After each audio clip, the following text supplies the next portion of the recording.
Hi hello welcome to Sakshi digital exclusive. America చర్యలతో Russia Ukraine యుద్ధం మరింత రక్తపాతం వైపు సాగుతోంది. రక్తం వాసనతో గాలులన్నీ నిండిపోతున్నాయి. భూమి దద్దరిల్లేలా గర్జనలు వినిపిస్తున్నాయి. తూర్పు యూరప్ నేలలు మరింత ఎర్రగా మారుతున్నాయి. ఆకాశం కోపంతో విరుచుకుపడబోతున్నట్లు కనిపిస్తోంది. ఈ యుద్ధం ఇప్పుడు తుపాను మేఘాల్లా పెరుగుతోంది. మరణ మృదంగం రాబోతుందని సమయమే గట్టిగా గుసగుసలాడుతోంది. ఎందుకంటే టోమాహాక్ అనే రాక్షస క్షిపణులను యుక్రెయిన్ చేతుల్లోకి ఇవ్వాలని అమెరికా ఆలోచిస్తోంది. ఒక్కో క్షిపణి సుమారు 10 కోట్ల రూపాయల విలువను కలిగి ఉంటుంది. ఒక్కోటి 1600 కిలోమీటర్ల దూరం దూసుకెళ్లి లక్ష్యాన్ని ఛేదించి దహించగలదు. ఈ క్షిపణులు యుక్రెయిన్కు ఇవ్వాలని అభ్యర్థన వచ్చినట్టు అమెరికా ఉపాధ్యక్షుడు ప్రకటించారు. రష్యా మాత్రం దీన్ని మహాప్రళయానికి ఆహ్వాన పత్రంలా పరిగణిస్తోంది. టోమాహాక్ అనేది సాధారణ ఆయుధం కాదు. ఇది ఆకాశంలో నిశ్శబ్దంగా పయనించి అగ్ని సముద్రంలా భూమిని కప్పేస్తుంది. ఇది పడితే 100 భవనాలు కూలిపోతాయి, 100 గుండెలు ఆగిపోతాయి. అమెరికా నేవీ ఇది గతంలో వాడింది.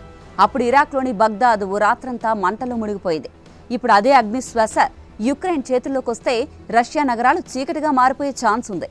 ఒక్కో దాడి ఒక నగరాన్ని కప్పేసేంత భయంకరమని విశ్లేషకులు చెప్తున్నారు. ఇక రష్యా యుక్రెయిన్ యుద్ధం 2022 ఫిబ్రవరి 24న ప్రారంభమైంది. రష్యా పాత గాయాలను రగిలించి యుక్రెయిన్పై దాడి చేసింది.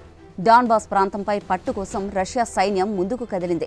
కానీ 3 సంవత్సరాలు గడిచినా ఆ యుద్ధం ముగియలేదు.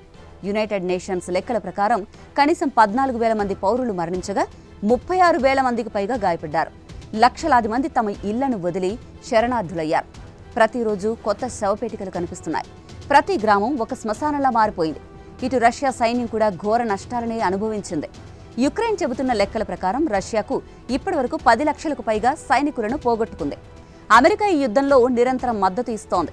ఇప్పటికే $100 బిలియన్ల సహాయం యుక్రెయిన్కు చేరింది. ట్యాంకులు, డ్రోన్లు, క్షిపణులు, వైమానిక రక్షణ వ్యవస్థలు లాంటివి అమెరికా నుంచి ప్రవహిస్తున్నాయి. కానీ మాటల్లో మాత్రం అమెరికా శాంతి గురించి మాట్లాడుతోంది.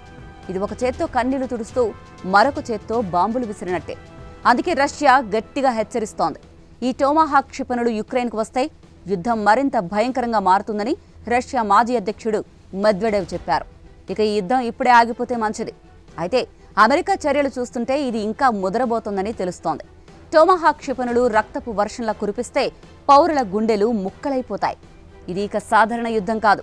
ఇది మరణ నృత్యం, ఇది ప్రళయ గీతం, ఇది భూమిని ముక్కలుగా చేసేసే మిస్సైల్. మరి చూడాలి అమెరికా ఏం చేయబోతోందో.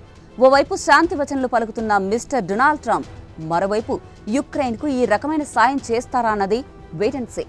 This is Aruna signing of.